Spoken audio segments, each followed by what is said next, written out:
వందే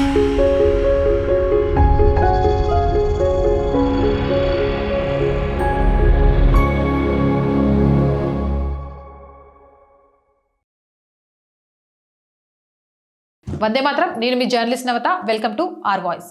రంజాన్ వస్తున్న నేపథ్యంలో సంభాల్ అధికార యంత్రాంగం అత్యంత కీలక నిర్ణయం తీసుకుంది. బహిరంగంగా రోడ్లపై నమాజ్ చేయడానికి అనుమతి లేదని పోలీసు యంత్రాంగం తేల్చి చెప్పింది. ఈ నెల 12న పోలీస్ శాఖ శాంతి కమిటీ సమావేశం నిర్వహించింది.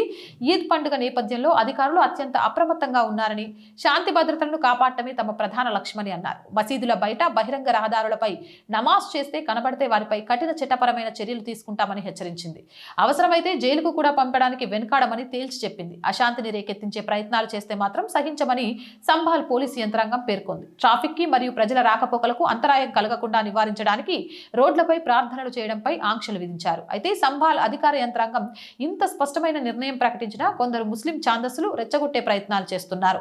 ఇస్లాం మత ప్రచారకుడు సయ్యద్ ఆయుబ్ చేసిన వ్యాఖ్యలు ఇప్పుడు వివాదాన్ని రేపుతున్నాయి. రోడ్లపైనే నమాజ్ చేయాలని ఓ వీడియోలో మాట్లాడినట్టు బయటపడ్డాయి. హైదరాబాద్ యూత్ కరేజ్ నిర్వాహకుడిగా తనను తాను పరిచయం చేసుకునే ఇన్స్టాగ్రామ్ లో దాదాపు 2 మిలియన్ల మంది ఫాలోవర్లు కలిగి ఉన్న ఆయుబ్ మార్చి 15న ఈ వీడియోను షేర్ చేశారు. కేవలం సంభాల్లోనే కాకుండా దేశవ్యాప్తంగా రోడ్లపైనే నమాజ్ చేయాలని ముస్లింలకు పిలుపునిచ్చాడు. సంభాల్లోనే కాదు, దేశవ్యాప్తంగా రోడ్లపై నమాజ్ చేస్తారు. ఇన్షా అల్లా ఈద్ వేడుకలు పెద్ద సంఖ్యలో జరిగితే ముస్లింలు బయటికి వచ్చి రోడ్లపై నమాజ్ చేస్తారు.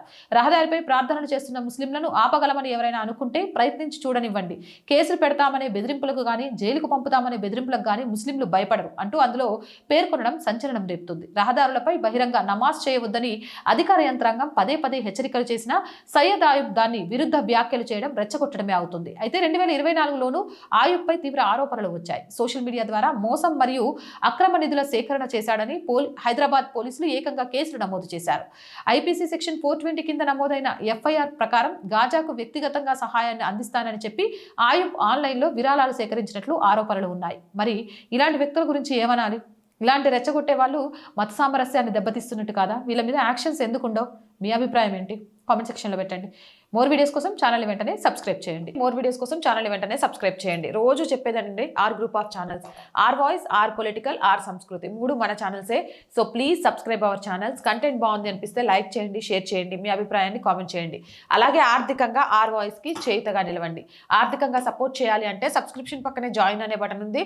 1 to 5 లెవెల్స్ ఉన్నాయి. ఏదో ఒక లెవెల్లో సపోర్ట్ చేయండి. లేదా స్క్రీన్ మీద గూగుల్ పే, ఫోన్ పేతో పాటు అకౌంట్ డీటెయిల్స్ ఉన్నాయి. మీకు తోచిన సహాయాన్ని అందించవచ్చు. వ్యాపార ప్రకటనల కోసం 8328500576 నెంబర్ని సంప్రదించండి. జై హింద్, జై భారత్.